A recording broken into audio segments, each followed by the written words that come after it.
Do you want to know about parenting adult kids? Well, you're not alone. I'm Nicholeen Peck, and I have parented many children, raised them to adulthood, and am now parenting adult kids. But what does that look like, and how can you be successful? That's what we're going to be talking about in this video.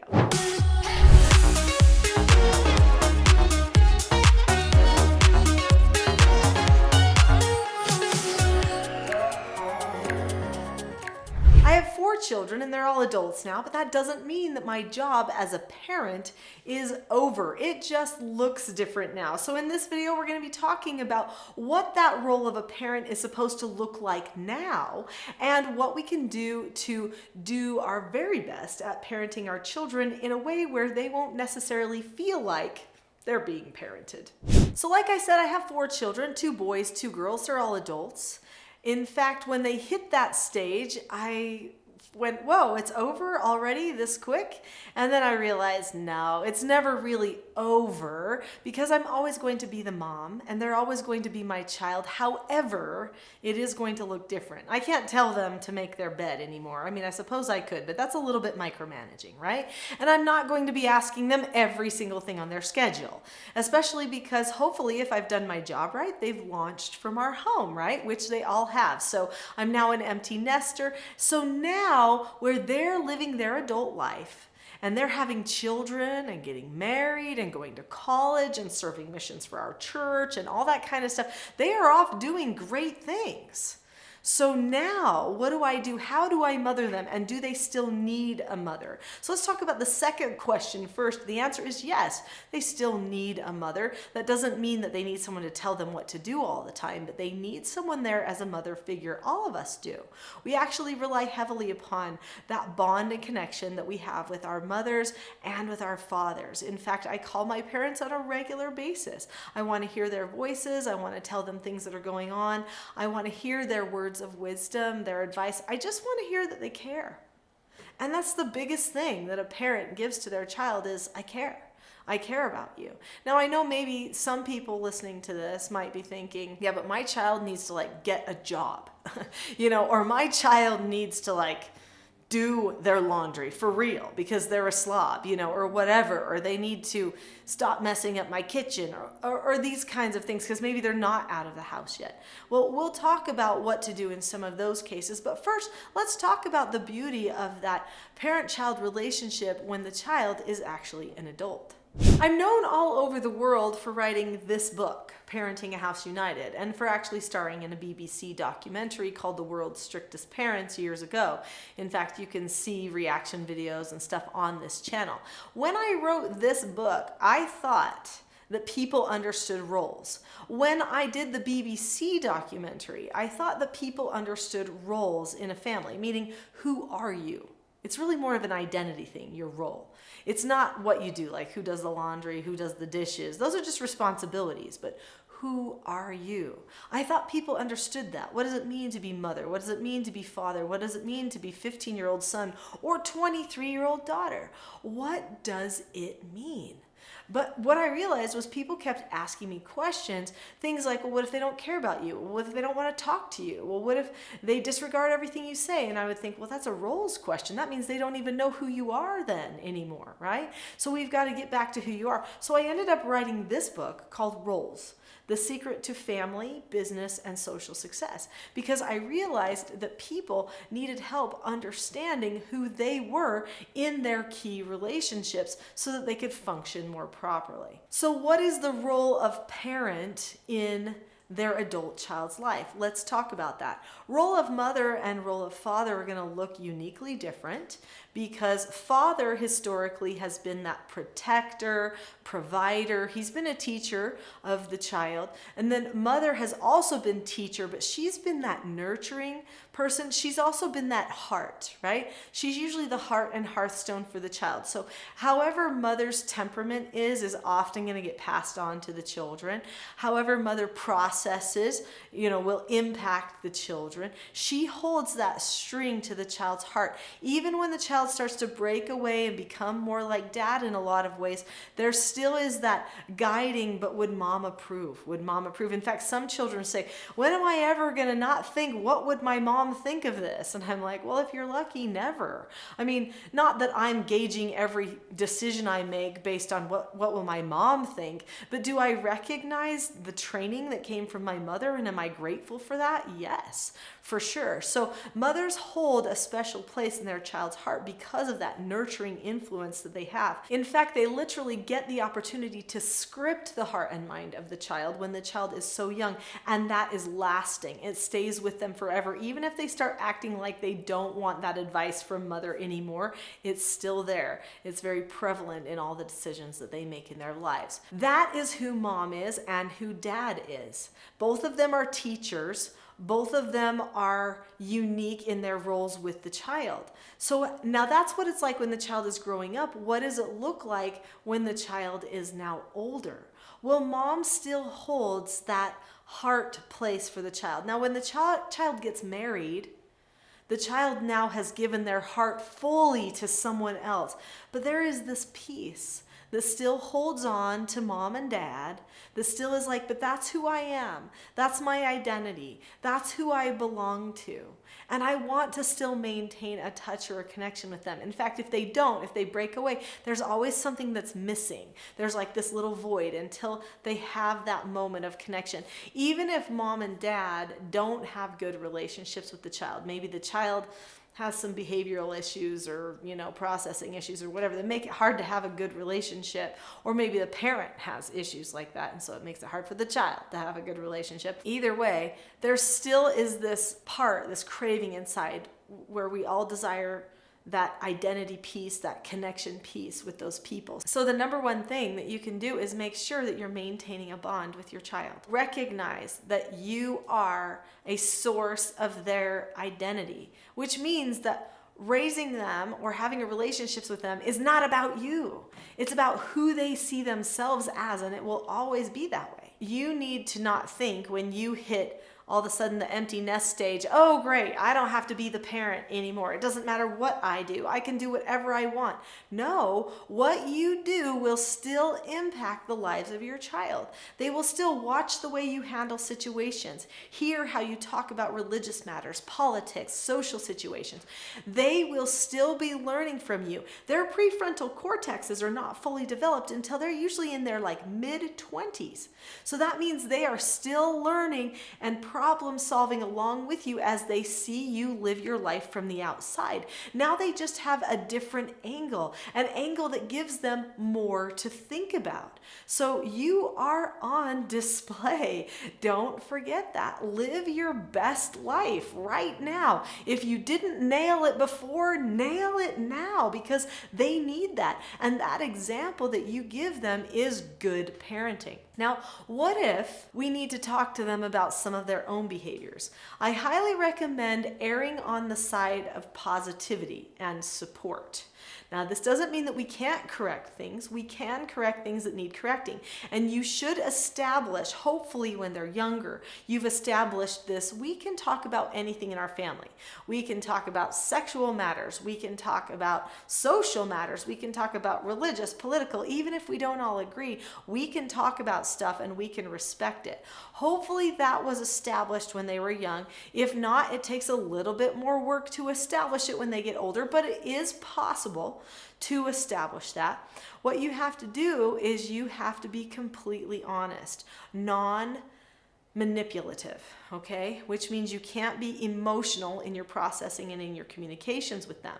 You need to be able to be calm in your communications, and you need to make sure that you are always upfront in the decisions that you're making or the things that you're going to talk about. Pre-teaching someone ahead of time is always better. So what is pre-teaching? Let's talk about that. Before we talk about pre-teaching, click subscribe to this channel because there are so many great principles and skills that are talked about here that are not too late for you to utilize as an adult parenting an adult now. So click subscribe now.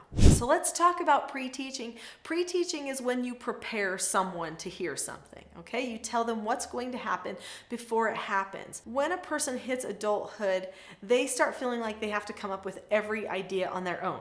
And sometimes they can even be offended if someone's going to correct something that they've done or bring something to their attention. So it's a good idea to pre-teach by just saying something like, hey, I have something that I want to discuss with you, and I'm wondering if right now would be an okay time for us to have just like an open conversation, and they'd be like, oh, open conversation. And am I ready for that? Okay. And so then you say, okay, well, let's have this open conversation. So say, there's a few things I need to bring to your attention. And so I'm wondering if right now you're willing to take a little bit of correction or some of my insight, some suggestions that I have for you. You could phrase things any one of those ways. So it seems like I'm respecting you. I'm respecting you as an adult and where you're at, but I need to bring something to your attention, right? So, hey, I've noticed, this girl you're dating seems to be whatever, or hey, I've noticed that you've been kind of grumpy when you've been around lately. Is everything okay? Can I help you? Or whatever. You start opening up the door by talking about what you've noticed. So a description is always better than an accusation, okay, when you're talking to somebody. And adults definitely respond better to a description. Everybody does. Nobody wants to feel like you're pegging them against a wall and telling them they've done something wrong. So keep that in mind. Don't bring things up in a passive way necessarily. You want to be definitely assertive. Passive is not a good way to approach things, and aggressive is definitely not a good way. And passive aggressive is just being aggressive with different words, basically. So what we want is assertiveness. We want someone who knows what they're doing, who knows how to communicate, who doesn't have a problem talking about someone or something, rather, who doesn't have a problem talking about something. So come across as very confident, but also respectful. Okay, respectful and supportive is what you want to do. So then you hopefully can have a conversation, seek to understand them, listen to what they really have to say, and then share your full piece of advice, okay? And you might even pre-teach by saying, do you mind if I share some advice with you about this? Because I actually know something about this. And if they say, no, I don't want your advice, then okay, you would know that if you gave it, it would be, pearls before swine, right? But usually if you ask, they might be like, yeah, what is your advice? They may at first have not thought about accepting your advice about something, but because you asked, that's a respectful thing to do, they might actually hear you out and they might actually listen to you more than you think. They may not acknowledge that they are going to do things according to your advice. They might just do it on their own and assume it was their own thinking later on, and that's fine, because so long as they went ahead and made a better choice or something that wouldn't be so self-destructive, then all the better, right? So that's good.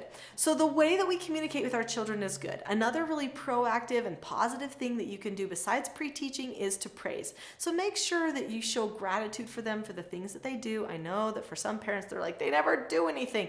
No, they do some things, right? And they praise you. Show gratitude for that when they praise you. Find the key things that they are doing that are positive and build upon those things. So now let's talk about when you have to correct them. Sometimes your child might still be living at your house, or maybe they lived away and now it's like it's the summer in between the semesters of college and they're home and they're kind of being disrespectful and not treating you well or not helping out as much. So how do you correct that, right?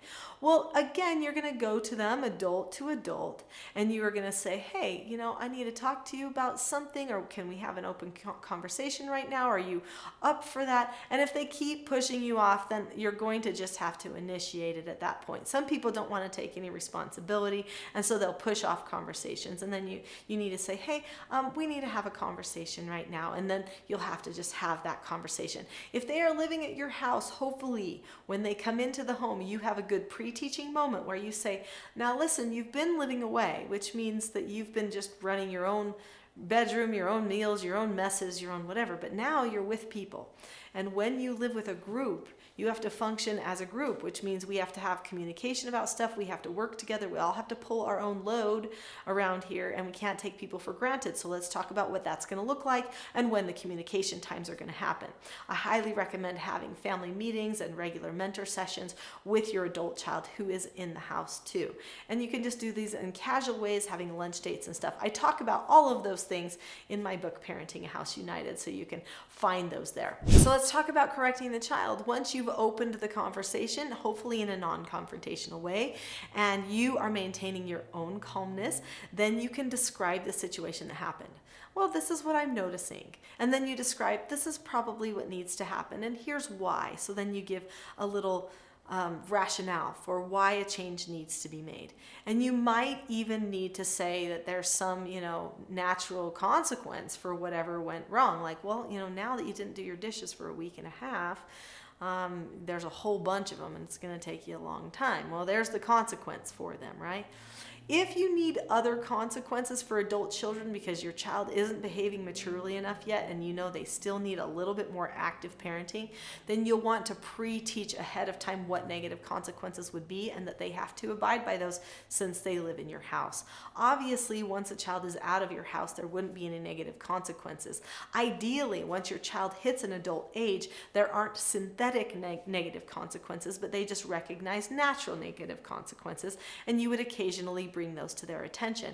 But it does take some maturity to recognize those, and if your child is immature or hasn't fully matured yet to where they should be, then you might have to still do some parenting like I talk about in my TSG parenting course. And it's never too late. There's actually a mother who has been taking the TSG parenting course. In fact, she brought her 2 adult children to one of my 3-day parenting mastery trainings, and the 3 of them got trained together, and they decided they wanted to fix their relationship. They wanted to care. They created a vision of who they were becoming as a family unit, and they even created negative consequences for themselves, even though they were adults, but they were living at their mom's house and they knew that it wasn't going right. They also knew they needed some help with their own self-government. So they were willing to say, yep, I need negative consequences. So they were earning extra chores and everything. And then the mother was able to slowly transition them to more normal adult living over time. And it didn't take very long because they were more mature and had more capacity to solve problems in their prefrontal cortexes. So it's never too late. You just need to handle the pre-teaching, plan as a family where you're going, decide ahead of time if you can how you will correct things with your child, and then you'll have more success. I have something for you since you've stayed to the end of this video. Remember the book that I showed you at the very beginning, Parenting a House United? This is my main book. I've written 11 books, but this one is the one that really holds them all together. And I want to give it to you for free. So if you click on the link below this video to my free book, you can get this Parenting a House United book for free, plus just a little cost for the shipping so that we can get it to you. Click on the link now and get your free book and hopefully the help you need.